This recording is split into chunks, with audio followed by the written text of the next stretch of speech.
All right, so type 1 is one way that we call this type of mathematical induction. Your book calls it weak induction, and most people just call it regular old induction, or notice induction. Oh, come on, right pen.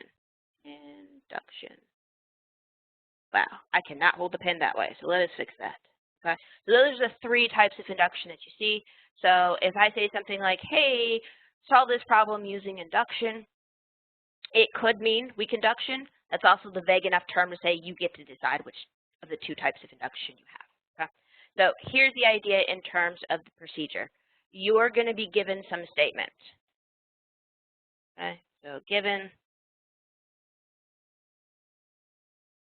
some mathematical statement.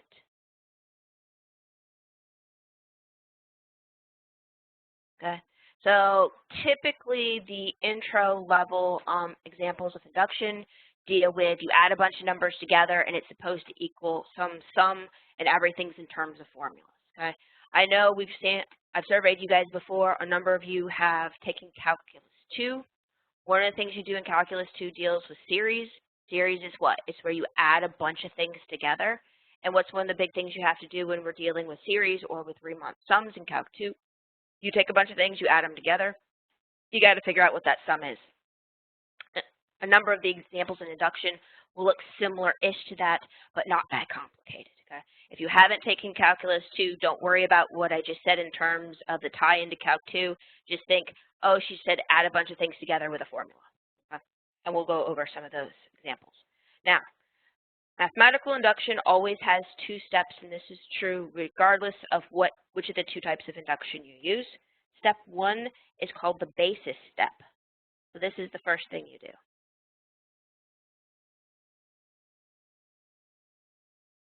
Okay? Yes, it really does have an S on the end. It's not basic step, it's basis step. Similar-ish, it's the first one you do. Okay? So this is like the original stepping stone, if you will. Okay? So what it does is, or what you do is you check if statement works. So this is literally like checking an example for your smallest values of n. And I realized as soon as I wrote n, we haven't talked about n.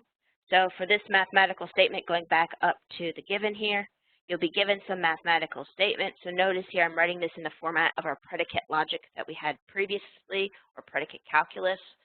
I don't think I used that term before, but it's also used in this statement, where this is that mathematical statement, and there's the unknown, they're not called variables, but variables, if you will, are n, where n here is an integer. And the other thing about n is it's always larger than some smallest integer. So your basis step takes your smallest integer, or sometimes you have to do the smallest couple. I normally like to do the first 3 just to see a pattern, because sometimes the very smallest integer, when you plug it into your formula, it's like 0 equals 0, and you say, wow, that just didn't help me at all. So you want to know if your smallest n, so this would be when n equals whatever that n naught is, and that would be an actual number that's given, okay? Or the next couple. So, or smallest several. Okay. Now, here's the sort of comments. Note, this will look like examples.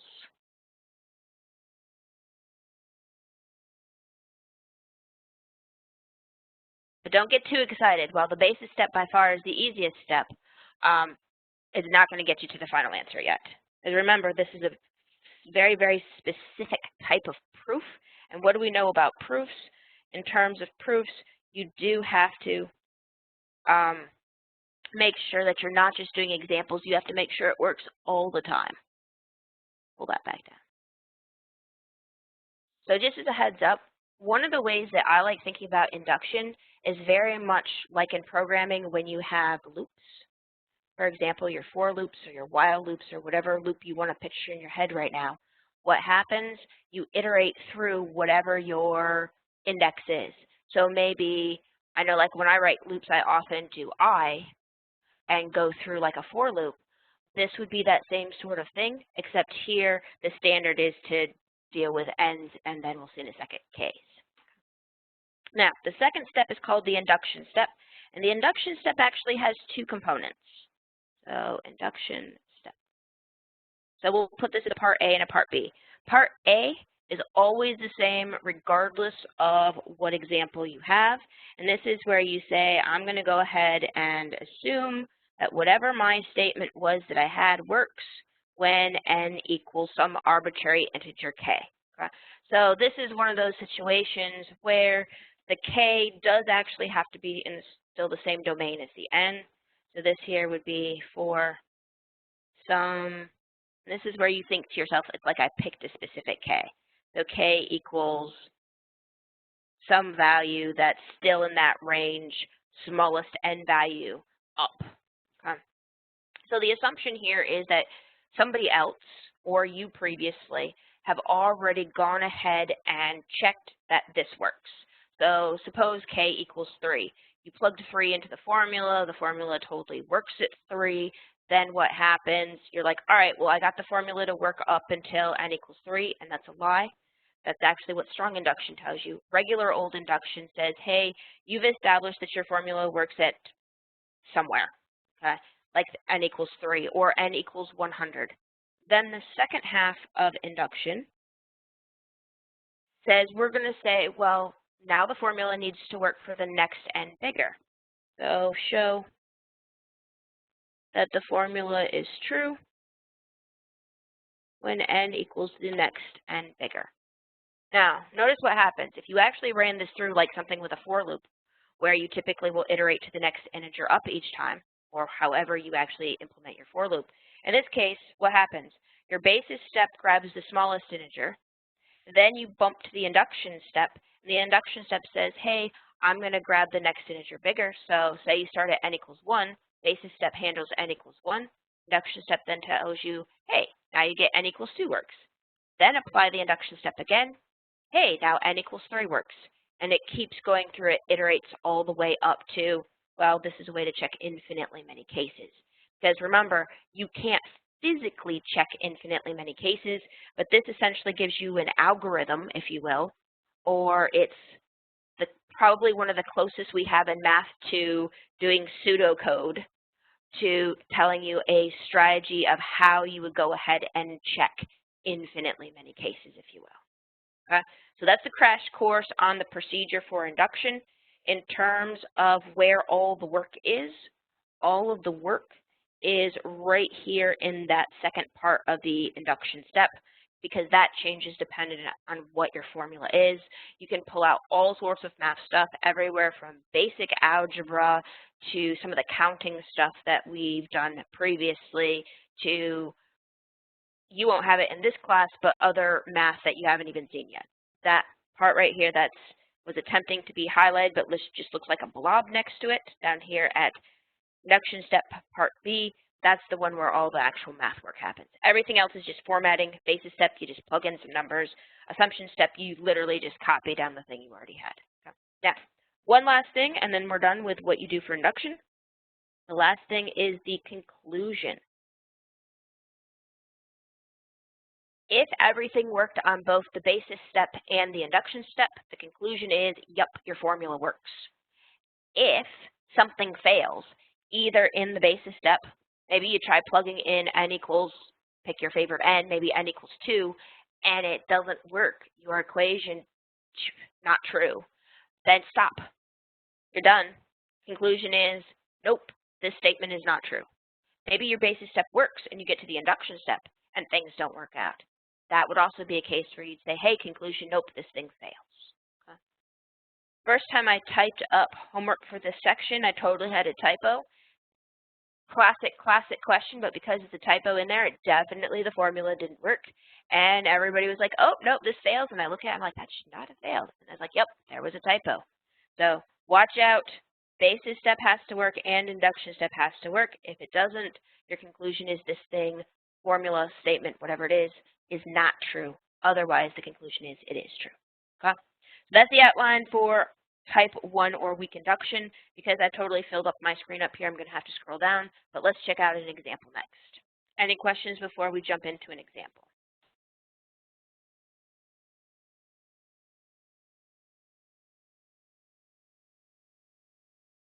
All right, I see no questions from you guys, so I'm going to write out the example, and then I'll go back and we'll check to see if I missed any. All right, so for the first example, let me do sort of a really, really classic first example. So this one here says, suppose you have the formula 1 squared, actually let's do cubed, 1 cubed plus 2 cubed plus 3 cubed plus dot, dot, dot, plus n cubed, and this thing all equals n times n plus 1 all over 2 quantity squared. And if you prefer to write out that n quantity, we can do that in just a second. Now this formula actually does work when n equals 0, but I'm going to start us off at n equals 1 just because it makes more sense. Huh. So before we jump into the examples, any question about induction?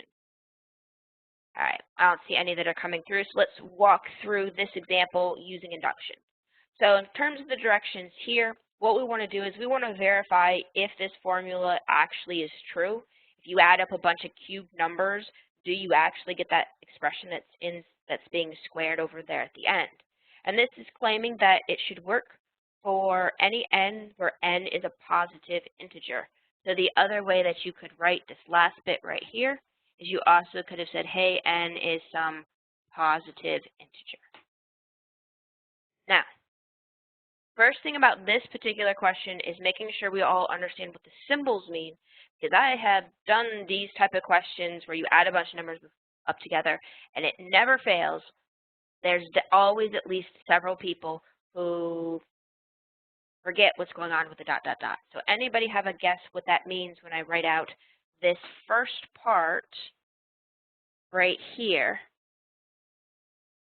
That's a sum. What do those dot, dot, dots mean?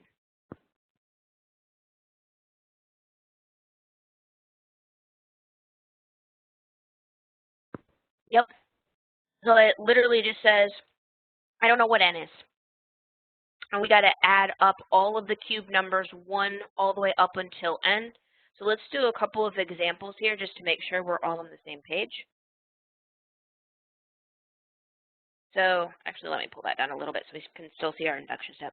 So for example, suppose we, oops, don't do that one. It's not readable. So suppose we go ahead and look at n equals 1. If n equals 1 on that left-hand side, you'll simply get n cubed or 1 cubed. And this is supposed to, I'm going to put a question mark here because we actually haven't checked yet, but it's supposed to equal the stuff that's being squared on the other side. So that would be 1 times 2 divided by 2 squared. So what do you guys think? Before we go on, let's go ahead and check to see if that equals actually looks true. Do you guys think that 1 squared is the same as 1 times 2 divided by 2, excuse me, 1 cubed is the same as 1 times 2 divided by 2 whole quantity squared? In other words, is that equals true?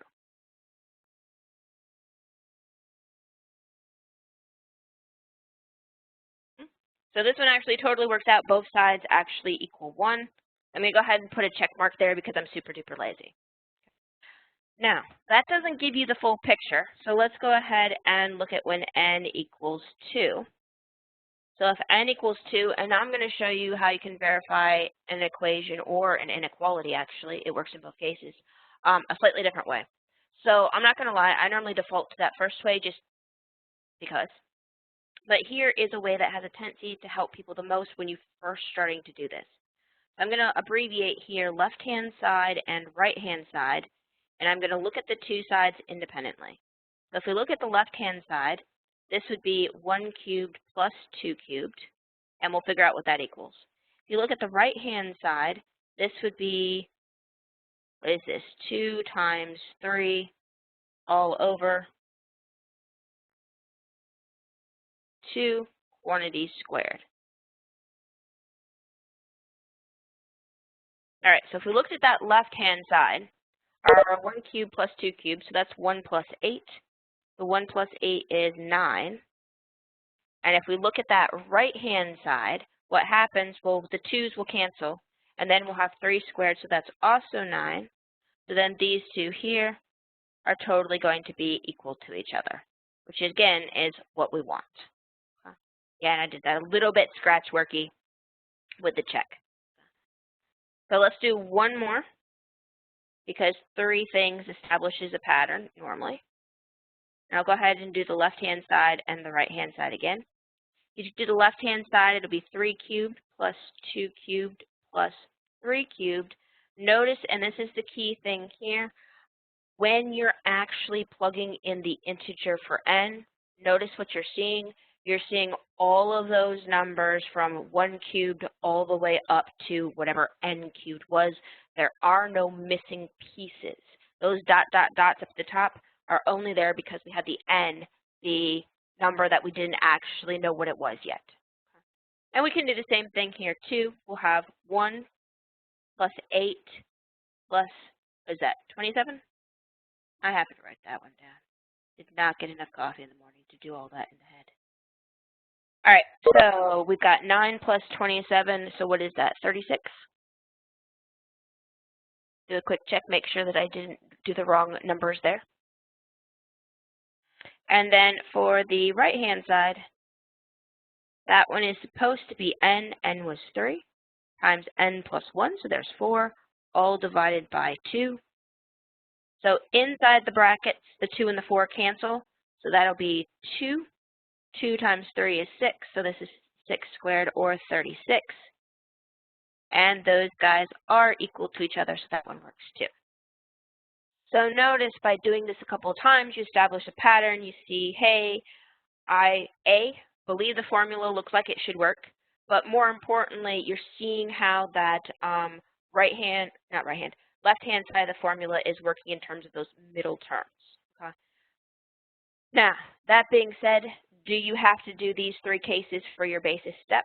Absolutely not, but I am going to claim that we've already done our basis step. Anybody spot where the basis step occurred here?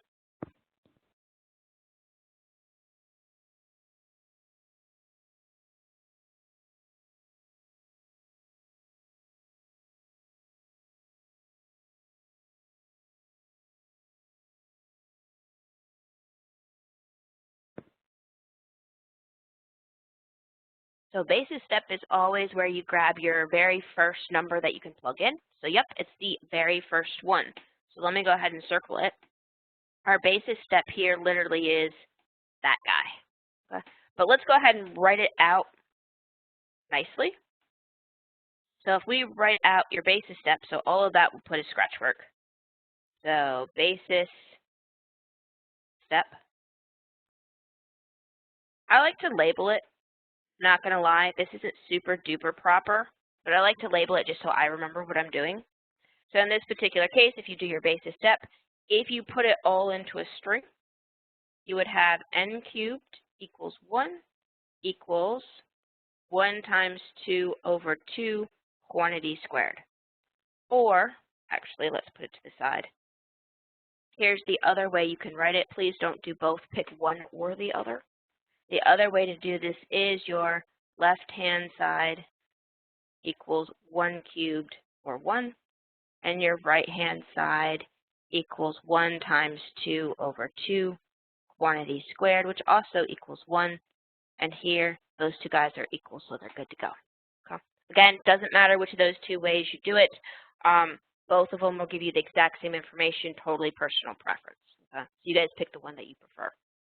Now, that being said, for the rest of the examples today, did you guys like this second way, left-hand, right-hand side better, or the first way? If you vote, do a 2 for second, a 1 for first.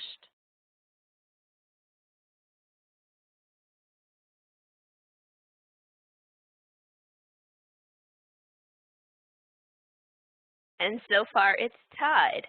Okay. All right, so I'll go back and forth then with you guys to do both of these guys. Basis step, you only got one thing to check. Okay. All right, so that only takes care of your basis step. Remember, though, we have what? We also have the main thing, which is our induction step. So let's see how the induction step works. All right, I might have to. That's a little better. All right, so for the induction step, make sure you always title what you're doing. That way both yourself and anyone else, i.e. me, knows what you're doing. The first thing you would say is, hey, let's go ahead and assume this works. And this is where you want to go ahead and, I'm about to tell you a lie, but it's going to make this work for you. Okay? This is where you want to go ahead and replace all of your n's with k's. So we'll go ahead and assume that our 1 cubed plus 2 cubed plus, and replace all of the n with a k, equals k times k plus 1 over 2 whole quantity squared. And this is where you've picked any k, as long as that k is bigger than 1 or equal to 1 is okay too. Now, over to the beginning, I'm going to go ahead and title this as n equals k step. And remember, this is a step where you said, hey, I'm going to assume that we've already checked at least one of these integers in the domain, in the numbers that n can equal, and we're going to assume that it works. Okay. Now, can you leave those as n's? You actually totally can, and lots of people do. I would highly, and I cannot stress this enough, recommend that you, at this step, convert your n's to k's, because from what I have seen over the past years that I've taught this, and I've done it several ways, that this is the way that people get it right the most frequently. Now, you individually may be different, but as a class, much higher results in terms of accuracy and figuring out what in the world you're doing with this type of proofwriting if you go ahead and convert over to k's. And part of that is because if you don't convert to k's, you're using the letter n in more than one way, and that means you have to hold a lot of stuff in your heads. All right, so what do you do after the assumption step? After that assumption step is where you actually get into the proper induction step. That one that we had highlighted earlier that said, hey, this is the most important step. So here you're trying to prove, you're trying to show that the formula works for n equals k plus 1. Now, we've actually written down the formula right here when n equals k. So since I'm starting to leak off the top of the page there, I'm going to scooch it, I'm going to make it a little bit smaller slightly, and then we'll blow it up here in just a second because I'm going to do scratch work. Okay. So over here to the side, scratch work. I never need to see this from you guys. However, it's definitely helpful for many people. Okay. So the scratch work is we want to look back at this original formula, and we want to plug in or replace n with k plus 1. So notice what that means. On your left-hand side, that means we'll have 1 cubed plus 2 cubed plus ... It's going to go all the way up to, well, if we replace n with k plus 1, it's going to go up to k plus 1 cubed. And what we want this thing to equal, but we don't know if it equals yet, is the other side, but when n equals k plus 1. So if we replace the n's with k plus 1, we'll have k plus 1 for n. Now add 1 to k plus 1, and that'll give you k plus 2, all divided by 2. And then don't forget the whole thing is supposed to be squared. Now, here's the most important thing to remember. That little question mark. Now, why would I say the important thing to remember there is that little question mark? What we just built is we built the formula we're trying to prove. We want to show that that first part, that 1 cubed all the way up to k plus 1 cubed is supposed to equal this, let's be not nice, mess. Okay? We want to show those two things are equal. We don't know it yet. You can't just throw it down there. This is what we want to get to. So you got to start with one side, do some algebra, and get to the other side. Okay? So here's how you do it. Make sure I'm actually on black. So first thing that you do is you start with the more complicated side. Sometimes neither side is more complicated than the other. In our case, the more complicated side is the side that has the ellipses, those 3 ... Now, I'm on purpose going to insert one extra term, and this is totally something to make our lives easier. Okay? Now I'm going to blow this up so it's a little easier for you guys to see. It is going to cover up the top part of the question, specifically the example part. So that's all the actual work, but the actual statement of the question is now missing. We'll come back to it. So anybody have a guess on what that missing term between the last two pluses in that blank, what should go in that blank would be? Wow, that sentence got away from me. Anybody have a guess on what that missing term is? The one that comes right before k plus 1 squared.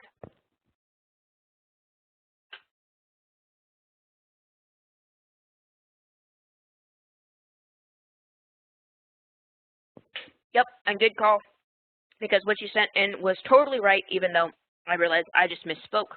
It was k plus 1 cubed. I think I said squared, and then wrote squared. Fixing. So that would be k cubed. Notice you're looking at the pattern. It is probably about, it's pretty much any time you have one of these where you're adding numbers together. So in terms of the type of things that you see, this level, of course, you have a tendency to see these type of sums more frequently than other situations. So I'm going to say somewhere between 50 and 70% of the time, you typically have to find that previous term. Notice pattern. In this case, we were summing all of the integers 1 through k plus 1, but cube them. So the integer before k plus 1 had to be k, so we inserted the term k cubed. Now, that's super awesome because we know something about those terms. What do we know about those highlighted terms, that 1 cubed up to k cubed?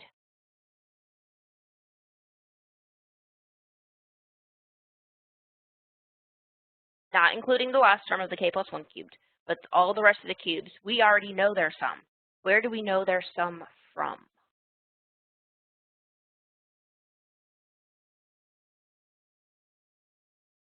Right, from that assumption that we looked at just a second ago. I'm going to go ahead and highlight that assumption as well. So what we're going to do and this is the induction step. If you don't do what I'm about to show you, you haven't gotten there. Okay? So this happens in every single mathematical induction problem you ever do. Every single one of them, you have to do this trick. And that trick is you take your assumption step, what we assumed just a second ago, when n equaled k, and you have to use it somehow. It is almost exclusively when you plug in. Okay? So what we're going to do is we're going to replace this sum of 1 cubed through k cubed with this bit right here that's squared. So we've got k times k plus 1 over 2 whole quantity squared plus k plus 1 cubed. Oh, forgot the squared. Now that is something that is not the same thing as what we want over here. Let me highlight what we want to get right over here. We want to get that thing, the thing that's underlined in that really very, very bright blue. Okay? But it's something that is just a little bit of an algebra manipulation to get there. Okay? So notice, what do we have?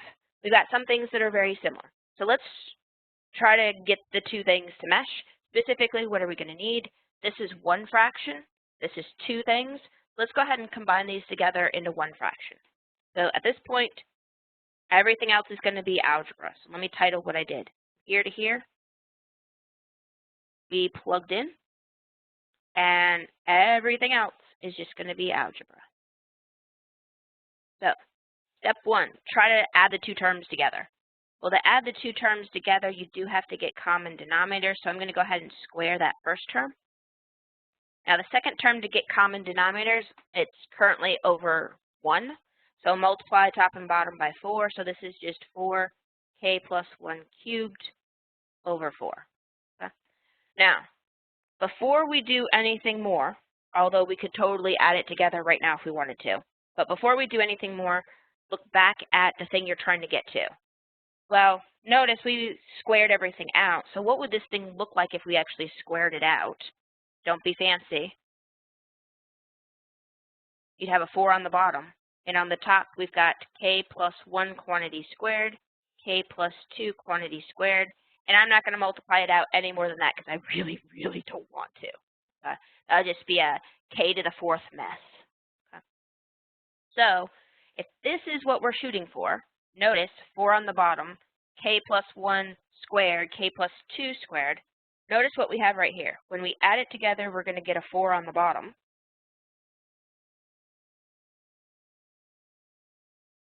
Half the fraction's right. Now if we look at the top, we've got this k squared, k plus 1 squared from the first fraction, and then 4 times k plus 1 cubed from the second fraction. And notice, are we going to be able to get it to the format we want? Well, bottom's already correct.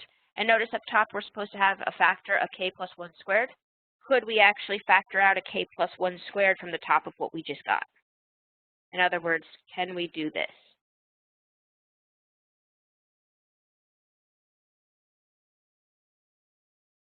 Is it possible?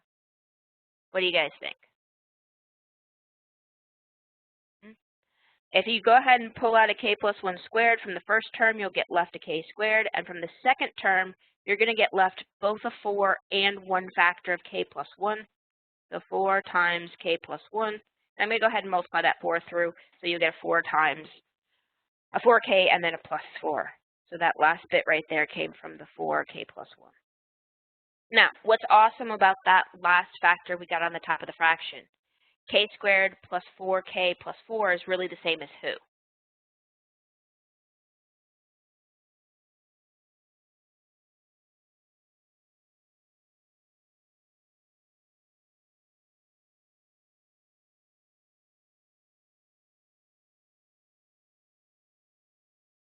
Well, what are we hoping it's the same as?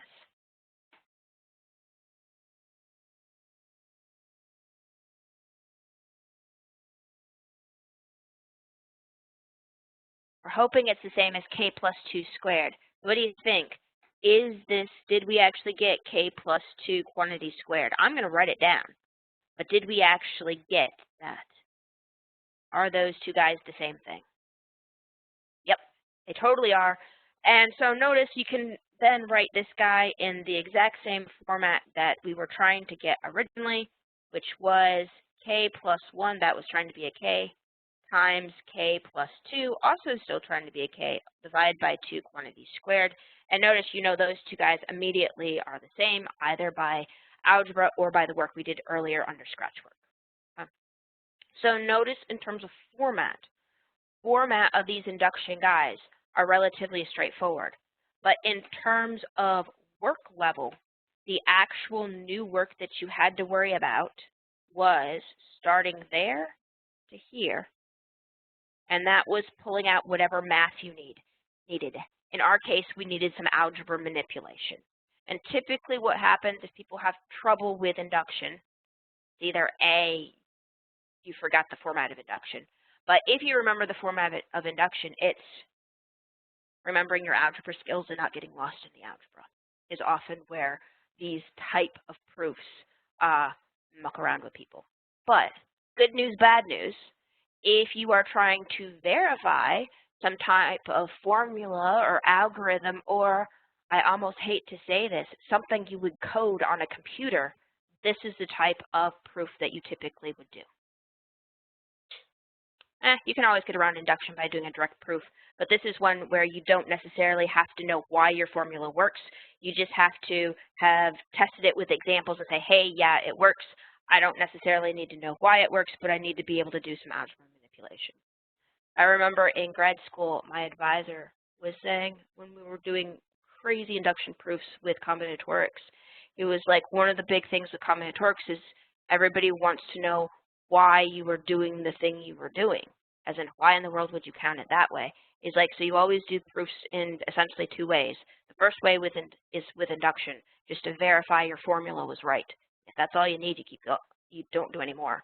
But to get the second step to know why in the world your formula would do that, past the induction, past the verifying that, yeah, it really does work, that's when you have to go in and actually figure out what happened behind the scenes.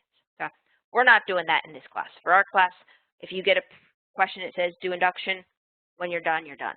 Now, there's one last step to induction, and the last step is the conclusion. Any guesses what we should do here for a conclusion? Remember, the conclusion is either yes, we think the formula is true, or no, we think the formula is not true.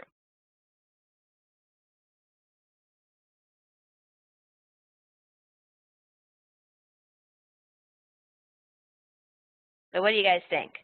With the work that we just did, oh, that was a mistake. That is too tiny to read well. With all the work we just did, which may be too tiny right now for you to read well, does it look like that formula is true? And I have 1 vote for yes. Yeah, if you actually got that the basis step worked, you actually got equals on both sides of your equation, that works. If you then went through your induction step and at the very end, so let me zoom out here so we can actually see this thing. The very end of the induction step, you actually got this equals. You got this, which at the time was a mistake for a red equals, but right now I'm going to highlight so the red is great. You actually got equals all the way true like you were supposed to. Bam, this means the formula is true. So here's how you'd write that. Thus, or hence, or therefore, 1 cubed plus 2 cubed all the way out to n, this is where you go back to n, equals that formula that we were told it was supposed to equal, so n times n plus 1 over 2, whole quantity squared, for n is 1 or bigger, and technically it does work for n equals 0. Notice what we did here with the conclusion, I just recopied the first part. So question, can we just ignore all the extra terms in the numerator of the left side? Left side, left side, left side. All the extra terms. All right, I am going to go down and see which spot you're looking at. So left side.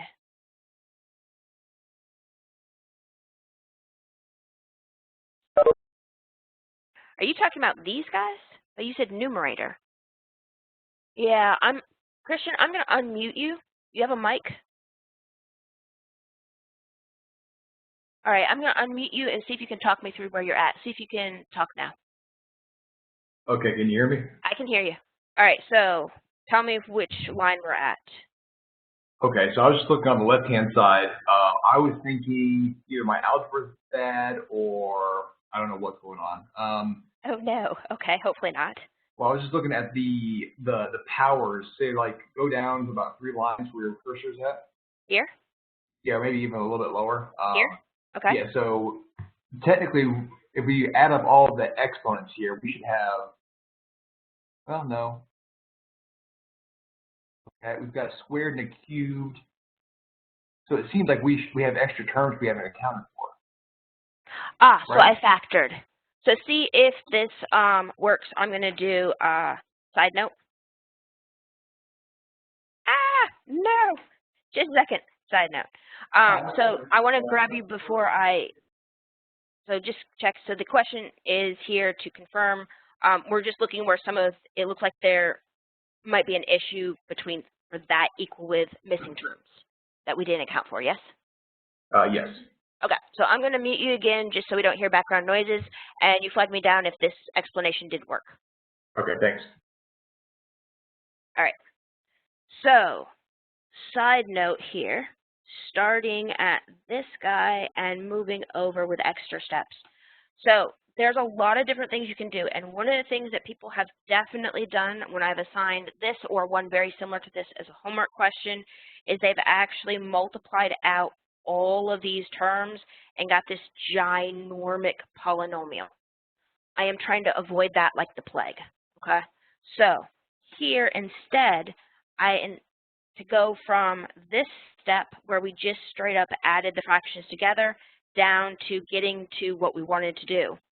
I looked ahead. I essentially started from the top and started from the bottom, if you will. So if I looked over here to what we were trying to get to, we wanted to get to that thing. Well, that thing really is the same as a factored term, okay? So I'm going to write this in 2 steps and see if this helps.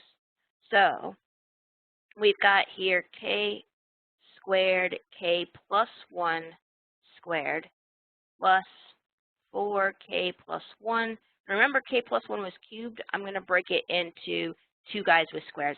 And this is only the top, so only the numerator. Now this here, when we factor out the k plus 1, we're going to pull the k plus 1 squared from both of these terms. So we're going to get left with a k squared plus 4 times k plus 1. And that's just pulling the same factor from both parts. Now, the reason I did that was 100%, so I didn't get some just ridiculously stupid, crazy polynomial. It actually, if you added it together, you multiply this out, this would be a k to the 4th, this would be a k cubed, so we'd actually have k to the 4th plus something, something, k cubed, k squared, k, and then a constant term. I think the constant term here would be what? Would be 4. Okay, so k to the 4th, middle terms plus 4. Instead here, I got it all the way in a pre-factored form, and notice that's nice because we said, hey, the thing we want to get to, our goal. So this scratch work over here, the other way to think about it is totally to say that's the goal that we want to get to. So that's our target, what we're shooting towards.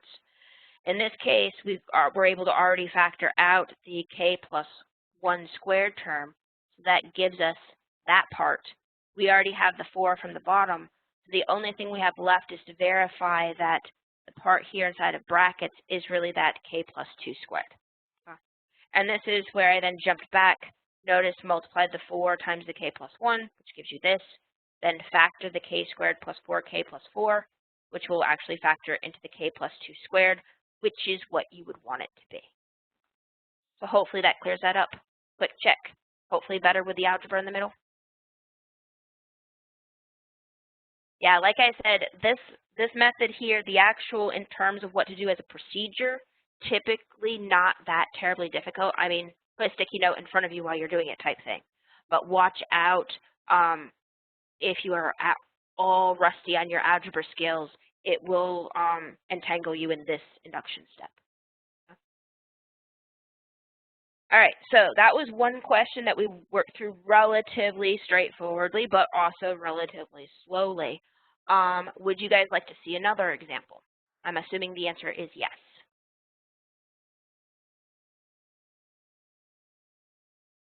Okay. So let's look at another example, and for this one, I'm going to on purpose pick an example that doesn't have a sum in it. And for a lot of people, especially if you haven't dealt with sequences or series or Calc 2 in the past, these guys without the sums can sometimes feel a little bit nicer. Okay?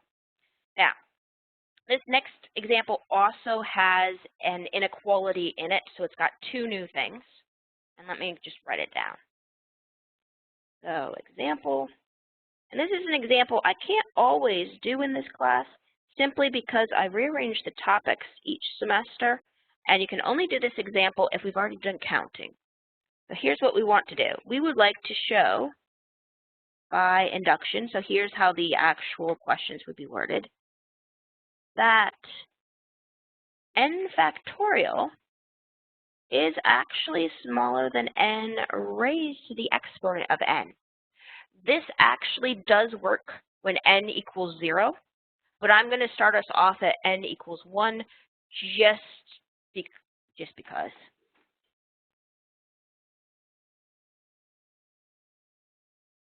And remember, for all of these induction steps, we are assuming that the n is an integer.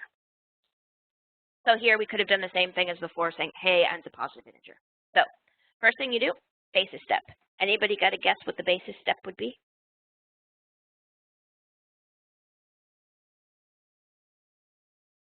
It'll always coordinate to n equals something. You got it. N equals 1. So if n equals 1, if we look at, and you guys were split on whether you wanted me to identify left and right-hand side. So if you looked at the left-hand side, we are looking at the n factorial, or 1 factorial. And what is 1 factorial?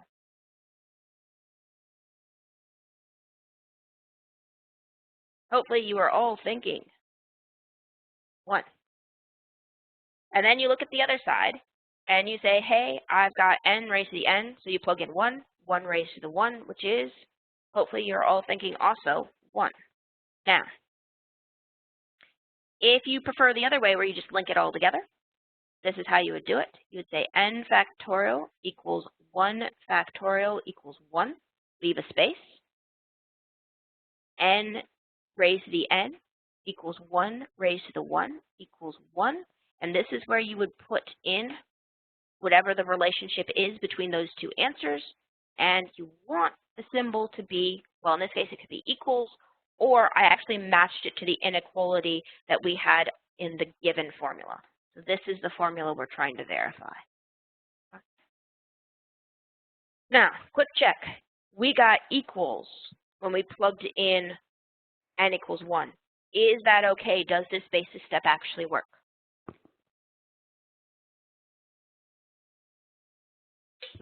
Yep, and the answer is yes, because the inequality wasn't just a less than symbol, it was the less than or equals. So that's totally fine. Now, if you want to check to see if you believe the less than part of that less than or equals to symbol, you check another thing. But for the basis step, technically speaking, we're done right now. But let's go ahead and check n equals 2, because at n equals 2, you're actually going to get a not equals. So n equals 2. Here, our left-hand side is n factorial, 2 factorial, which is the same as 2. And for our right-hand side, we'll get n to the n, which is 2 squared, and there's 4. Now, we got two different answers at this point, and the question, of course, is it okay? And I'll write it out the other way as well.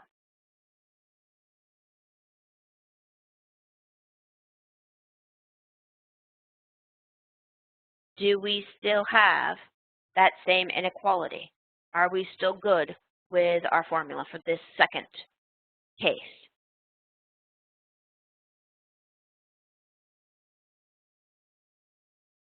Yep, 2 smaller than 4, so we're still good. So both of these guys, totally fine. I'm going to put a check mark just to indicate that we verified that we're good, but technically speaking, if you're doing that second way, you don't need the check mark.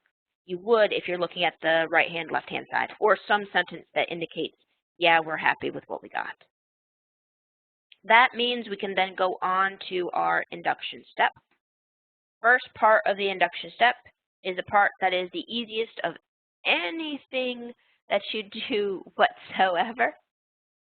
And that part is the assumption. So we're going to go ahead and say n equals k to tag what we're doing. And that's just take the formula, replace all your n's with k's. So assume k factorial is less than or equal to k raised to the k. And here is the extra part that if you forget, no worries. But technically speaking, you're picking some integer k. Just make sure that integer k is 1 or bigger. Now here's the actual meat of the question. And this one's going to have less algebra than the last one. We now want to go ahead and see if the formula works when n equals k plus 1. So I'm going to do a little scratch work to the side. So here's our goal of what we want to get to. We want to get to n plus 1 factorial is less than or equal to n plus 1 raised to the exponent of n plus 1. Okay? So that's what we're trying to get to. And I put that over to the side because I need to move everything up a little bit. Okay? Now, here's the extra pieces of information that you need to make sure that you're comfortable with. N plus 1 factorial is exactly the same as n factorial times something. What is that something? Anybody remember?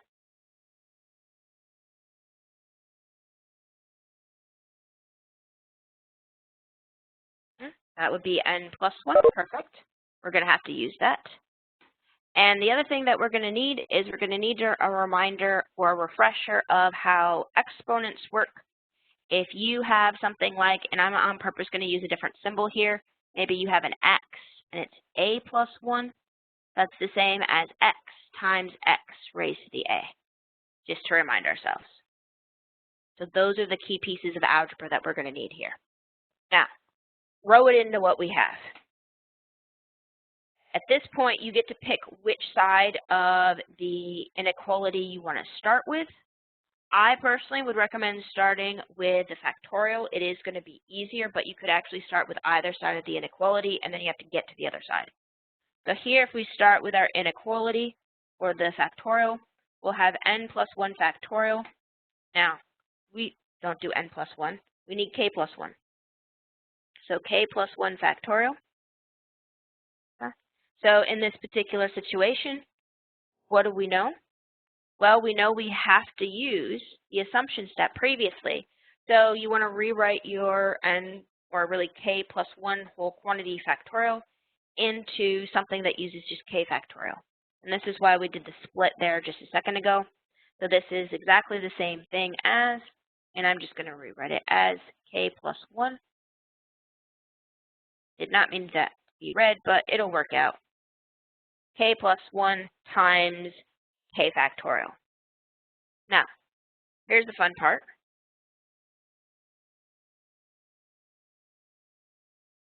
K factorial, we know something about it. From the assumption step, we know that k plus 1 factorial is less than k raised to the k. So we're just going to replace. So k plus 1 multiplied by k raised to the k. Now, should I put an equals between those last two steps?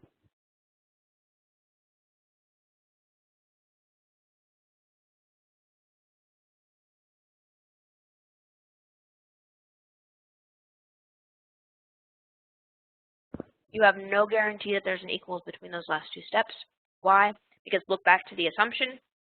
That assumption step right there is an inequality. So maybe they're equals. Hey, when n equals 1, they are equal.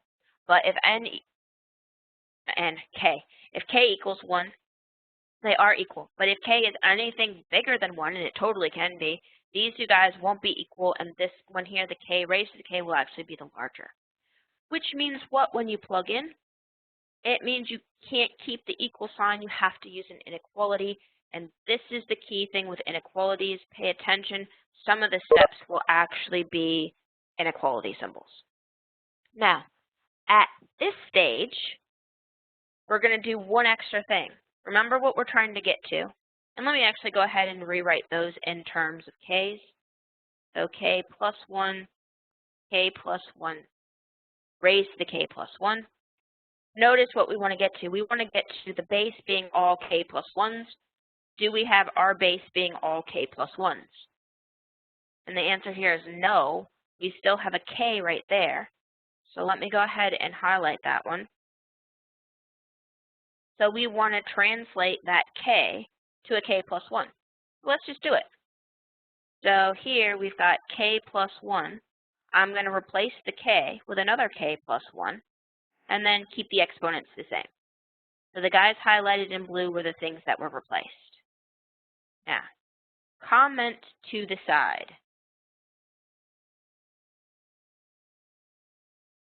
If you have a k and you replaced it with a k plus 1, and remember k's are only positive integers, are those two things equal? Is k and k plus 1 going to be ever equal to each other?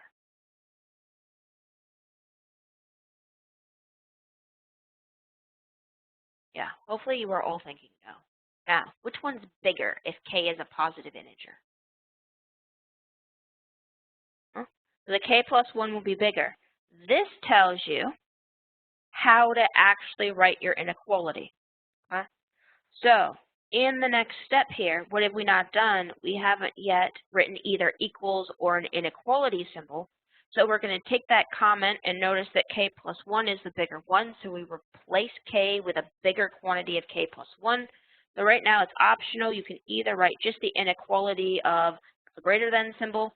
I'm going to go ahead and stick with the same symbol that we had before, which is greater than or equal to, just because the original formula included the greater than or equal to symbol. Now, last step. You can actually simplify that mess. Notice all of the things multiplied together have the same base of k plus 1. What's the new exponent, though?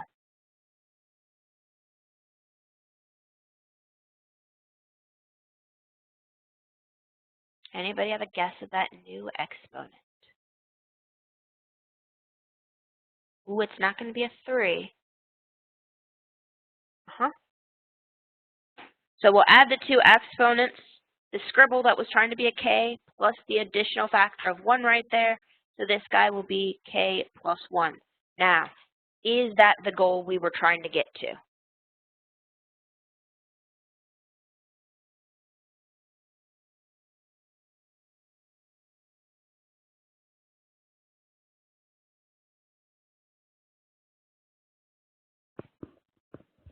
In other words, are we done with the induction step?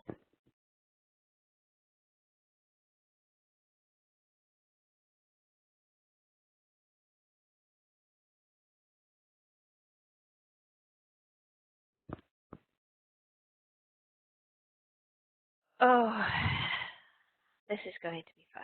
The answer is yes, we are done with the induction step. We're not done with the induction proof. How do you know you're done with the induction step? I'm going to highlight it in green for done. Did we get k plus 1 raised to the k plus 1? Yeah, we got the goal right over there. This is why I would recommend always, always, always, I can't stress this enough, always write this scratch work to the side saying, hey, the goal is this. That way you know when you're done. Because trust me, it is so easy to keep on going. You're like, all right, this is so hard. I need to do tons of algebra manipulations. I see this all the time from submitted work. You got the right answer, and then there's 3 more steps of algebra. Write down the goal to the end. Okay? So the only thing left in the actual example is our conclusion. Let's go ahead and grab our conclusion.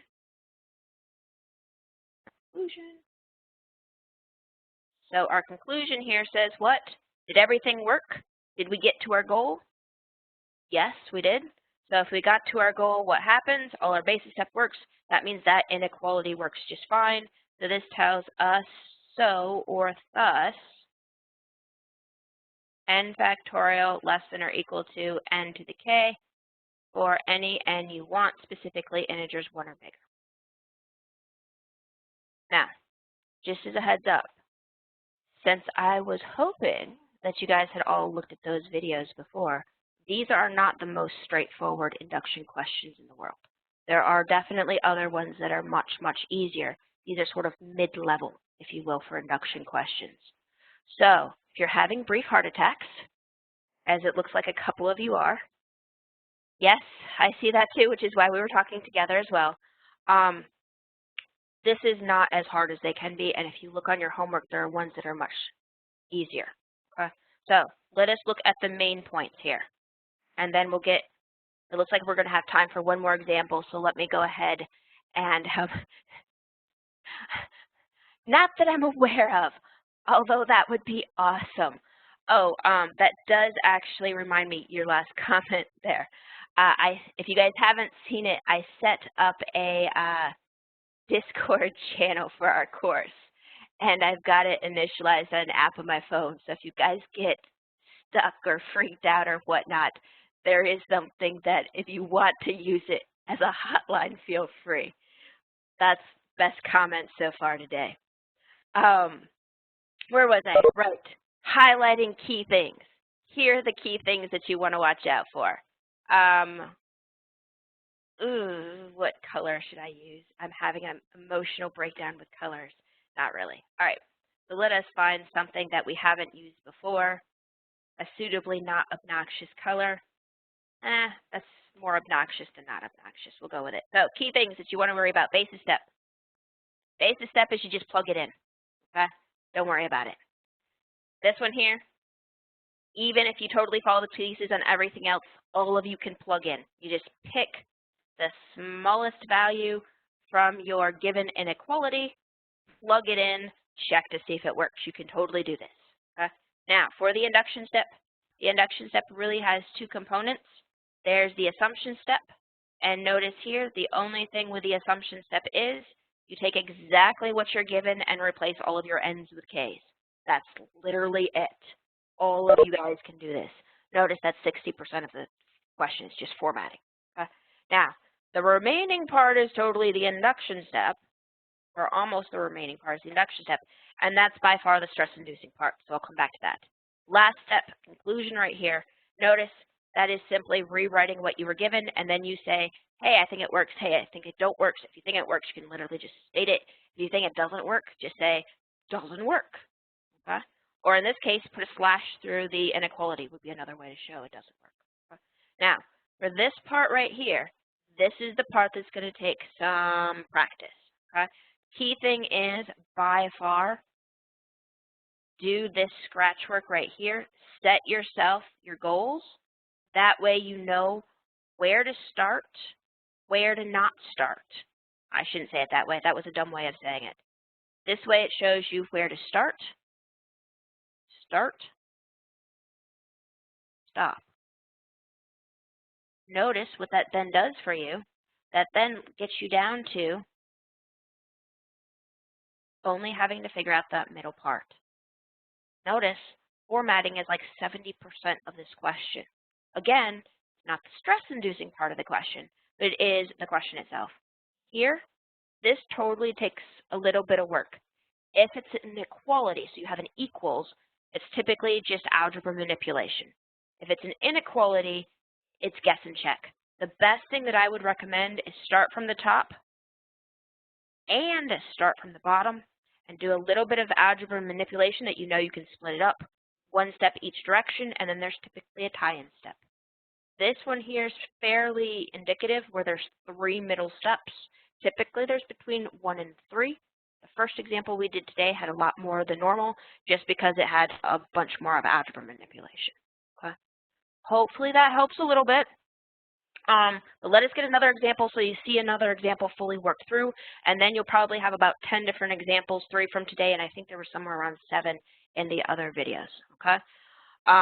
But one of the things I would definitely recommend before you start these 100% on your own is to go through that, I hate to use the word practice quiz on Canvas. It's called activity:induction, and what it's going to do is it's going to try to walk you through this stuff where you only fill in some of the blanks, okay? Or a couple blanks. But before we end today, because we're really close on time, let us grab one more example, or at least the setup for one more example. And then even if you guys have to peel out, this example will be recorded so you can come back and look at it. All right, so let us jump back to, how about, actually, since a couple of you guys said you had questions on the previous examples that we did that were previously recording, let me go ahead and write this one. I think it actually was one of those previous examples. So is even. And technically this works even when n equals 0.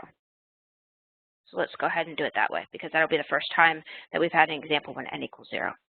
So first thing, basis step. Actually, first thing might be to rewrite this one. So if we rewrite it using our definition of even, this would be the same thing as saying 3 raised to some exponent equals 2 times something. I'm going to use an, oh, I don't know. How about an A here? Now, we don't know what that A is. All we know is it's an integer, so 2 times something. A lot of people like to say 2 times n, but you already have n used. The first thing is your basis step. In this case, your basis step would be what? N equals what?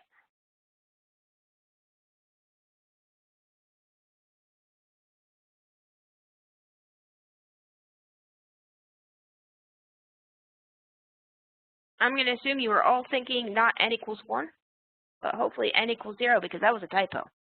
Why 0 in this case? Because of the inequality right there. Okay. So this guy would be what? This, you just plug in 0.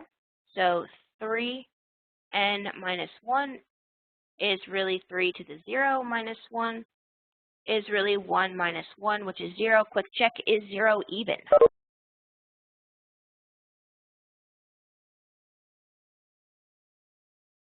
So 0 is even. You can totally write it as 2 times something, so that works just fine. And if you picked n equals 1, you'll actually get 3 minus 1 or 2, and that one's even easier to see. So this is a case where if I was doing it on my own, I'd probably go ahead and pick n equals 1, but I'm going to skip out on that for right now. Now for the induction step, first thing is you go ahead and make your assumption.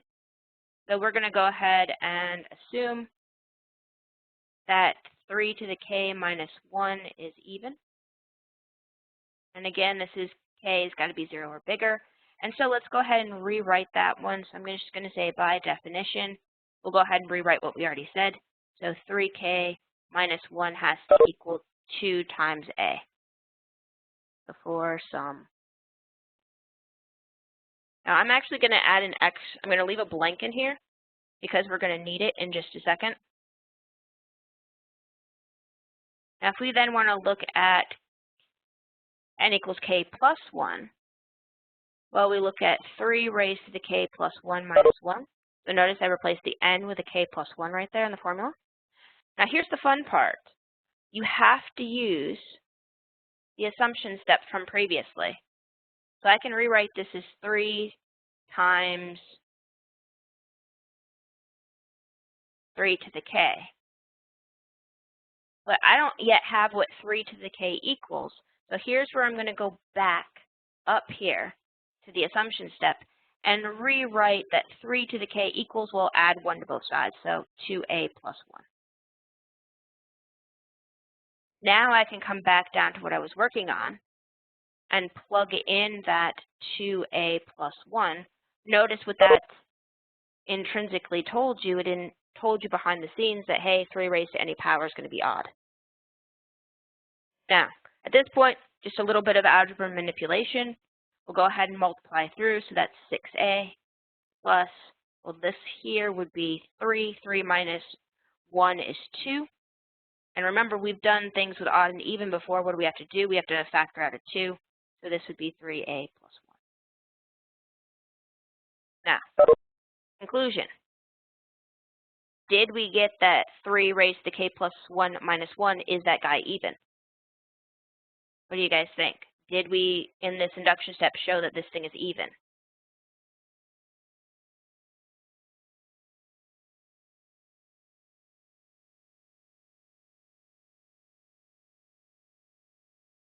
So should I write is or isn't here?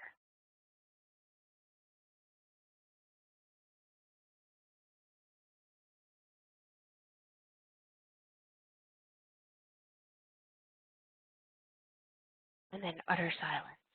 Remember, definition of even is 2 times something, so this guy is even. Was that what you wanted to get to? Yes, even though it is off the top of the page. So let me, too tiny. So we wanted to get to that this thing was even. So here, what do we have? We'll get, hey, so 3 to the n minus 1 is even. And notice that is just a copying of the thing that's up front. Again, the only difference between this one and the previous ones is what? Well, this one, you had to manipulate up here in the induction a little bit. That's unique for things that are multiples of. And down here, you got to do a little bit of algebra manipulation right down there too. Okay? So most of these, except for that first example we had today, typically have somewhere between 1 to 3 middle steps down in your induction step, from what you want to start with to what you want to end with. And it definitely does take some work in terms of trying to manipulate what you're doing to figure out how the two pieces work together. So I would definitely recommend starting from the top and the bottom and work until you meet some line in the middle. And I would definitely recommend working vertically, not horizontally on your piece of paper when you're trying these at home. But if you run into any more questions, feel free to contact me between now and Thursday. And it looks like Thursday we might have extra questions about induction. So if you're working on your homework or your quiz, feel free to reach out, or we can talk about this at the beginning of class next time. I know I totally ran out of time, but we've now got this extra example worked out and recorded for you guys. So I'll stick around for a couple minutes if you guys have extra questions. Otherwise, we're totally past time.